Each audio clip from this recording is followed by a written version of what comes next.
When millions of Irish immigrated en masse to the United States in the mid-19th century, on the same converted cargo ships that had carried enslaved Africans to American shores, they were greeted by blatant prejudice.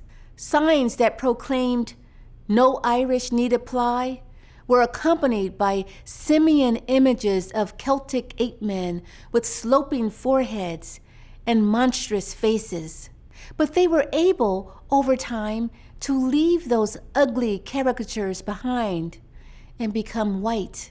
Blacks, however, remain strapped to the ape association by a history of slavery, present-day disparities in almost every significant domain of life, and a collection of overlapping racial stereotypes that reinforce those inequities. This kind of animal imagery is as grotesque as it is problematic, as it can shape how the public evaluates the choices police officers make. In a study I published in 2008 with Philip Goff and others, we showed people a video of officers beating a suspect that our study participants could not clearly see. Some were led to believe that that suspect was white, whereas others were led to believe he was black. When we exposed the viewers subliminally to ape-relevant words before watching the film, they were more likely to view the brutal police treatment as justified,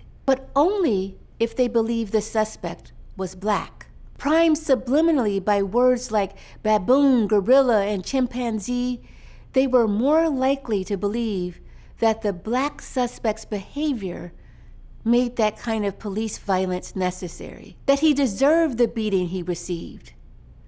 That's how strong the connection can be.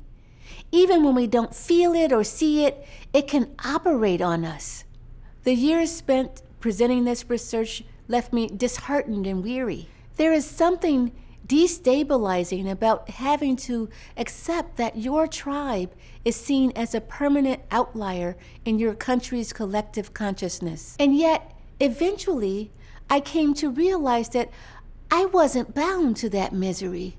I could reconfigure my thinking and reconnect with the hope that first drew me to study the mental associations that fuel bigotry and shape inequality. I could pick up the tools of neuroscience to demonstrate how humans are not static beings affixed to a predetermined hierarchy. Our brains, our minds are molded and remolded by our experiences and our environments. We have the power to change our ways of thinking, to scrub away the residue of ancient demons.